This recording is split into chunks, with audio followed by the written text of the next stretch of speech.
Hello, my soul brothers and soul sisters. This is the Ron Smith Investigates show, where we separate the facts from fiction and give you the winner's edge.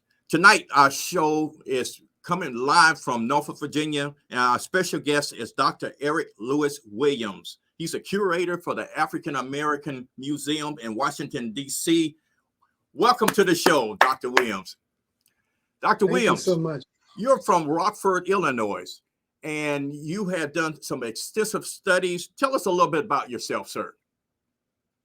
So thank you, first of all, for the opportunity to come and to share this platform with you tonight. Great to see you and great to be with you here. As you mentioned, I'm Eric Lewis Williams, and I am the Curator of Religion at the Smithsonian National Museum of African American History and Culture in Washington, D.C. I am a native of Rockford, Illinois, where I was born there in the Black community. My father was a Church of God in Christ minister, and my mother worked in the nursing industry, and they raised us in the church.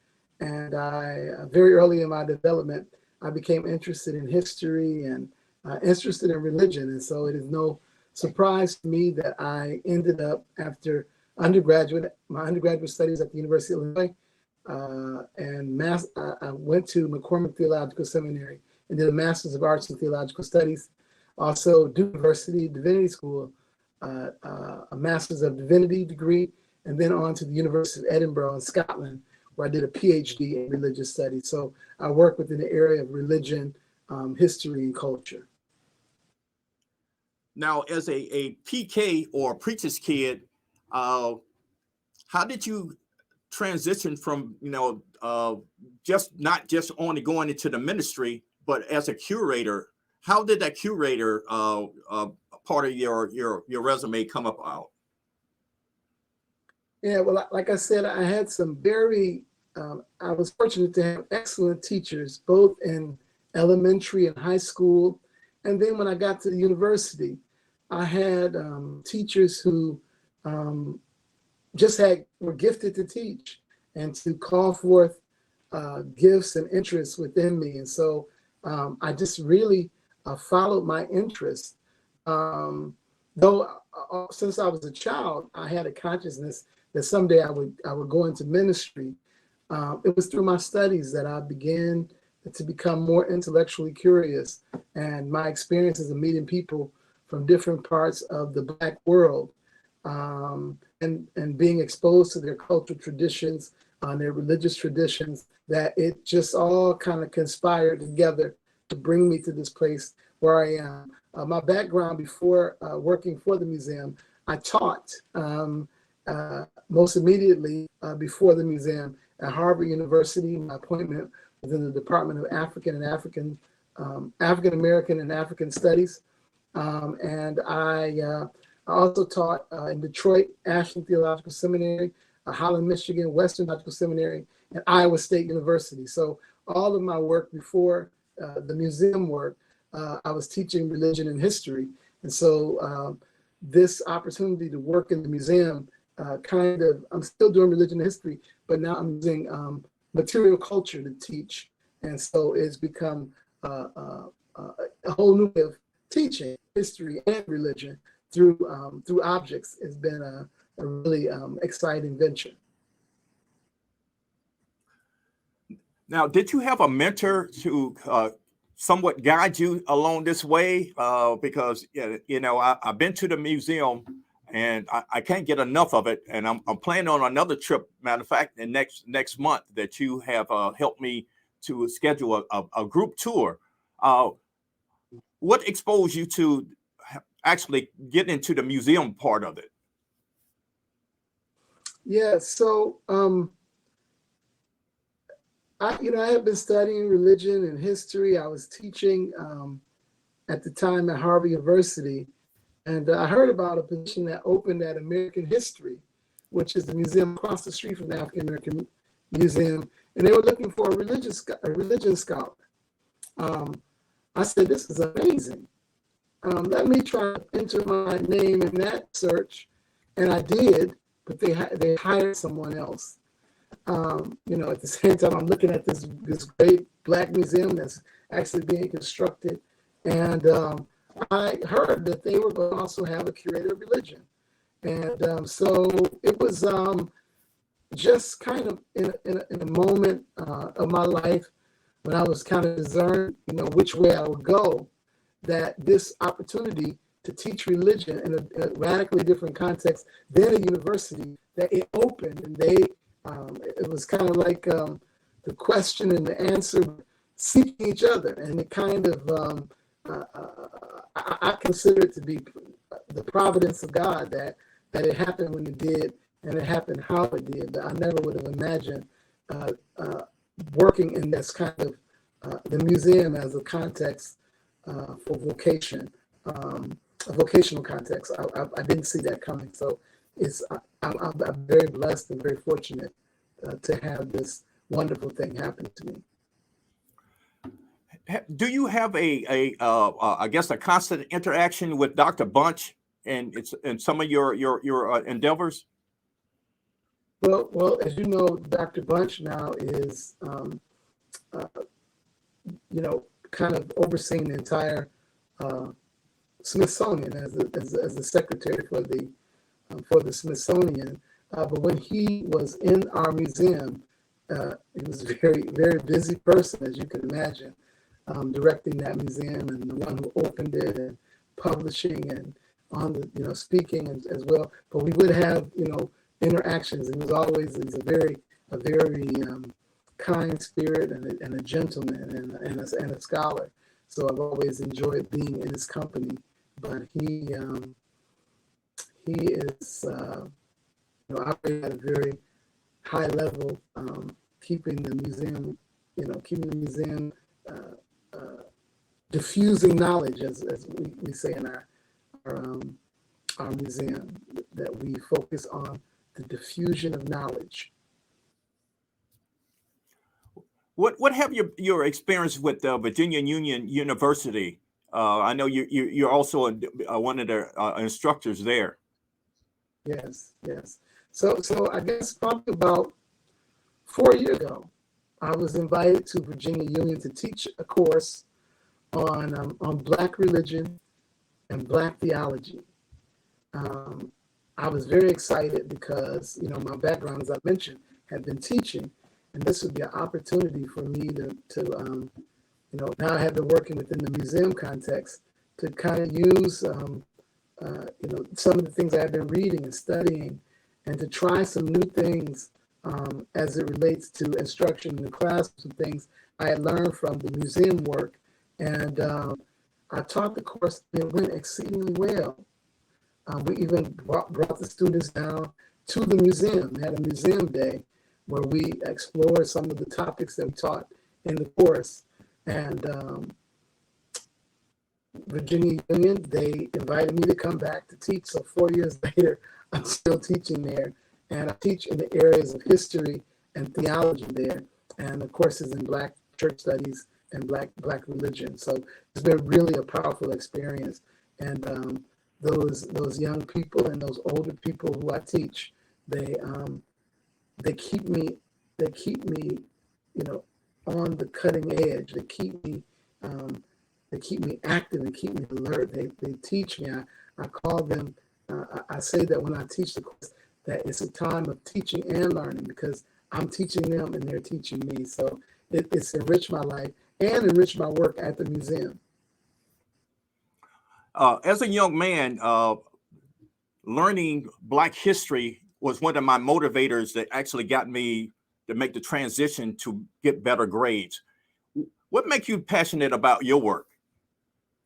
Yeah, I realize the relevance of history. James Baldwin once said that we are trapped in history, and history is trapped in us. And I'm trapped. And because I'm trapped, I'm able to make connections with our historical moment and the moments that preceded us. And it helps me to be alert and to be attentive and to be discerning of some of the kinds of things that that we need to be attentive to, because a lot of things we see now are things that are really coming back again. So it's like the world it evolves in cycles, and history helps us to prepare ourselves for the changes that are coming. Now, I just you sent me some information about the Spirit in the Dark, and I think that's one of your newest exhibits. Tell us about that Spirit in the Dark. Yeah, so Spirit in the Dark is the my new exhibition that opened November 18th in the Earl and Amanda Stafford Gallery on the second floor of the museum, and yours truly was the lead curator for that exhibition. And it kind of what Spirit in the Dark seeks to explore is the ways in which religion, is part of the cultural fabric of African American social life. And what we've done in that exhibition, we use an array of images from the Johnson Publishing Company archive, Ebony, Jet, and the Negro Digest, as well as an array of artifacts to help us to look at the role, the shadow, what I think of as the shadow of religion in African American history and culture.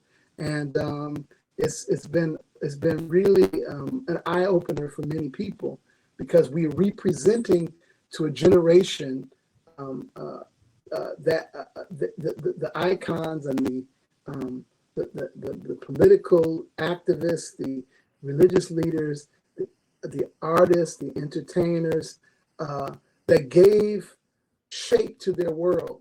And we're also introducing to a generation that seeks to know itself on the cutting edge to some of these figures who were very progressive and very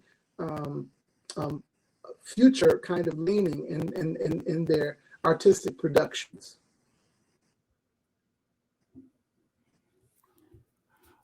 Dr. Williams, for someone who hadn't visited the African American Museum, what should they be anticipating to actually experience? Yeah, one of the things that I think is important to realize is the amount of pain in the African American story, or stories, if you would. Vincent Harding, the late religious historian, said that African American history is a history that is written through tears. And as the songwriter said, that the trouble in my way, gotta cry sometime. That museum, you feel the pain, you feel the weight and the burden of the terror of history, because history has some terror in it. Black folks lived in some pretty horrendous situations in history, even the tragic way that we were introduced to the continent, that there's some pain in our story. But that's not the last word. It's also an arena of hope, Black hope. Yes. This indomitable hope that gave people who were marked for death from the beginning, that we found strength, we found the power, we found the hope to rise. So it's a place of pain, it's a place of great inspiration. It's a magnificent place. And as you go through the galleries in the museum, that you go through feeling different things and seeing different things. And as one person said of one famous image, that it tells the story to the eye, because of the overwhelming abundance of artifacts in the museum. It tells the story to the eye, and it causes you to feel, and it changes you. That is so awesome. We are listening to Dr. Eric Lewis Williams, the curator of the African American Museum. After a short break, we will continue this interview.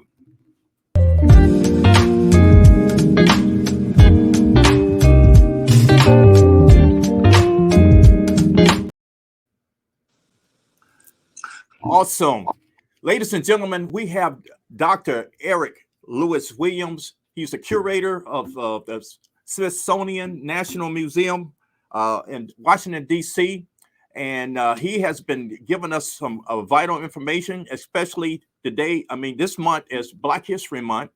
And I was so excited that he could fit us into his schedule. And one of the things that he was describing was the spirit in the dark.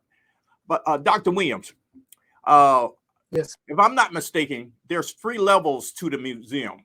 Could you explain each level so a person can experience or anticipate what they're going to re-experience if they've been there before of how it was designed?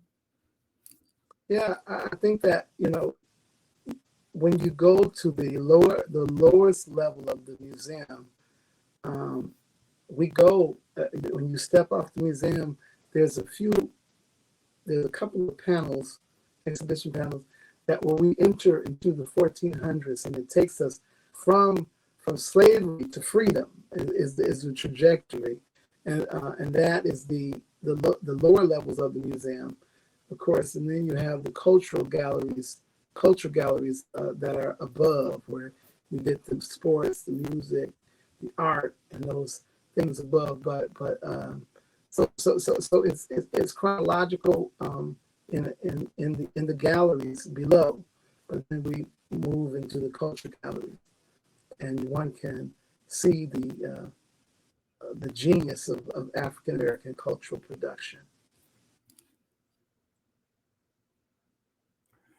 You have actually been, I guess, boots on the ground receiving certain items. What items actually gave you the chills when a family donated it to the museum? There's so many amazing artifacts at the museum, and there's so many that really give you pause and just cause you to reflect on the power of the moment that it represents. I think some of the ones that are most powerful to me, of course, Emmett Till's casket is in the actual casket was buried in, is in our museum. There are shards of glass from the 16th Street Baptist Church bombing, where those little black girls, who I like to say went to Sunday school and were sitting at the feet of Jesus, and those bombs went off, and of course all of them lost their lives. That we have some shards of glass from that experience. We have a Nat Turner's Bible within the museum. We have some of the attire of Reverend Ike in our museum. It's just so much. It's so much there. It's so much there. And these different artifacts, they tell amazing stories of a people's journey and of our journeys. And it shows a further truth of the fact of what Baldwin says about being that we're trapped in history, and history is trapped in us. Now, one way that I deal with reality, that I have to bring humor into, the pain and struggle. What are some of the funny things that you have seen during your time as being the curator that made you smile or made you laugh?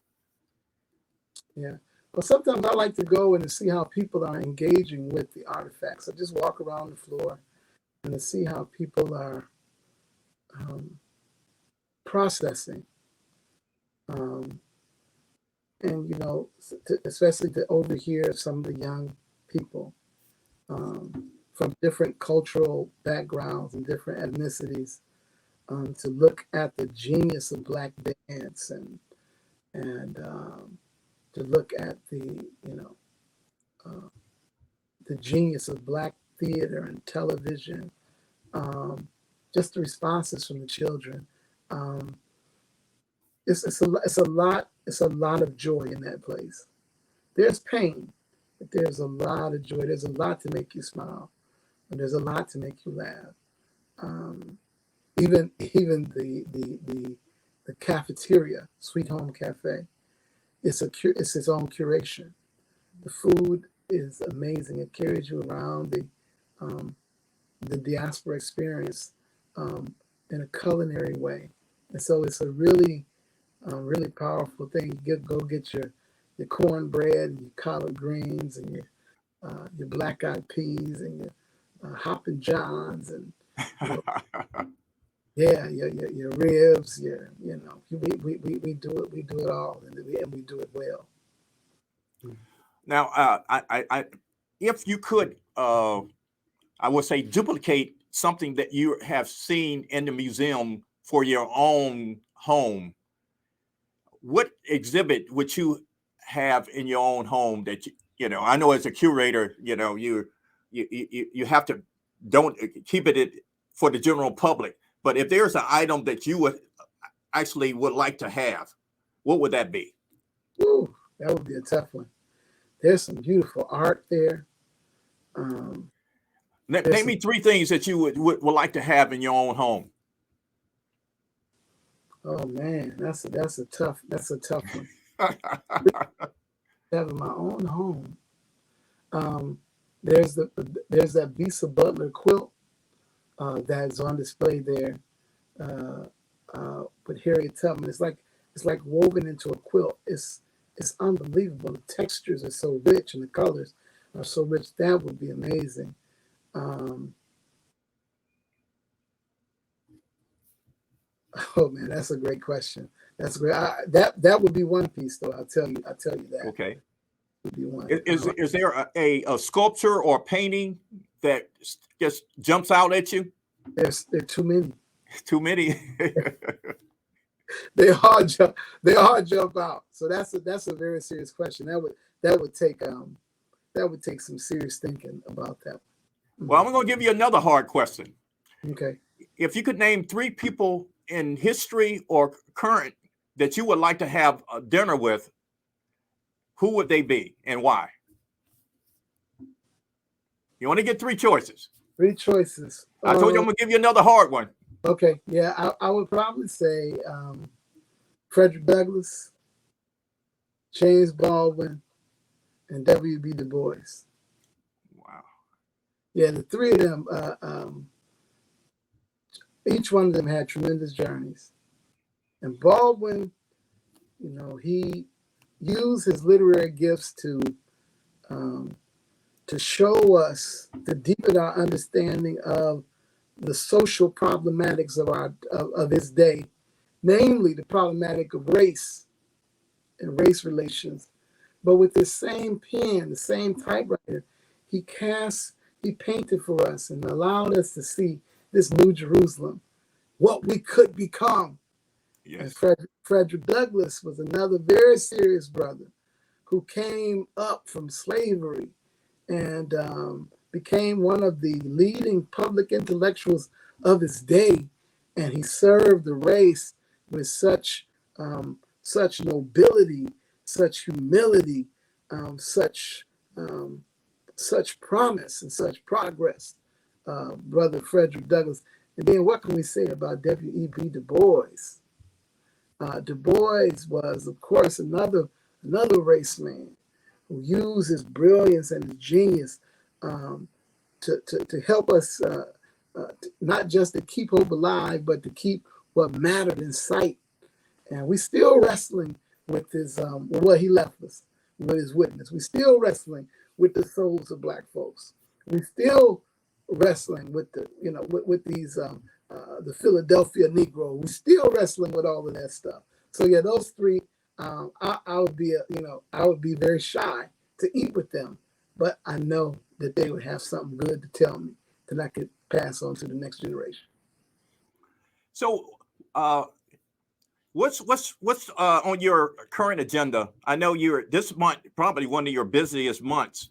So, what are you doing on a personal level and as a professional level to, I guess, just to broadcast that, hey, this is a piece of American culture that we should all embrace?